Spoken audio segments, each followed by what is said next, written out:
Apprentis chimistes, bonjour! Dans cette vidéo, nous allons déterminer la quantité de matière de chaque constituant dans chaque phase.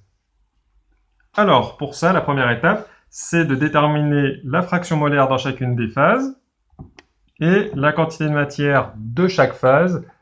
Ceci, nous l'avons fait en détail dans deux autres vidéos.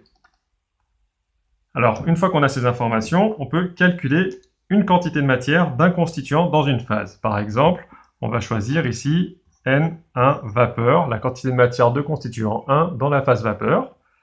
Et pour la déterminer, on utilise le fait qu'on connaisse X1 vapeur par lecture graphique et la quantité de matière totale de vapeur par application du théorème des moments chimiques.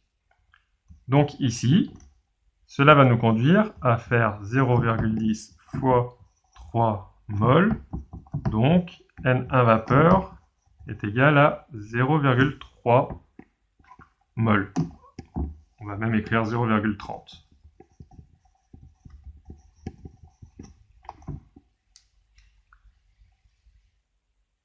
Alors ensuite, pour déterminer les autres quantités de matière, on va procéder par différence, puisque N2 vapeur, c'est l'autre constituant dans la phase vapeur, donc N vapeur moins N1 vapeur.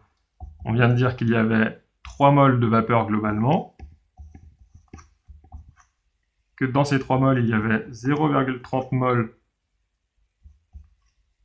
de constituant 1, donc il y a 2,70 mols de constituant 2. De la même manière, par différence, on peut trouver que N1 liquide, c'est N1 global moins N1 vapeur, puisque le constituant 1 est soit dans la phase liquide, soit dans la phase vapeur. N1 global, c'est 1 mol. N1 vapeur, c'est 0,30 mol. Donc ça nous fait 0,70 mol. Et par un raisonnement analogue, on pourrait obtenir N2 liquide qui serait égal à 0,3 mol, puisqu'il y a 2,70 mol dans la phase vapeur et 3 mol au total. Dans une dernière étape, on vérifie les valeurs de fraction molaire obtenues. Par exemple, pour le constituant 1 dans la phase liquide,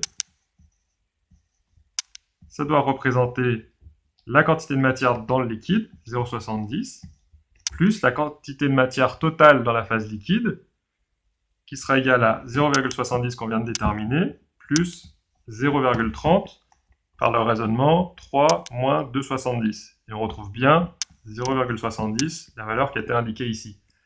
Pour vérifier, il est important d'utiliser les valeurs numériques obtenues par le point rouge, par la troisième étape. Donc si on récapitule, il faut tout d'abord déterminer la quantité de matière de chaque phase et la fraction molaire dans chacune des phases. Ensuite, on détermine la quantité de matière d'un constituant dans une phase par la définition de la fraction molaire. Ensuite, on calcule les autres quantités de matière par différence. Puis on vérifie les valeurs des fractions molaires obtenues.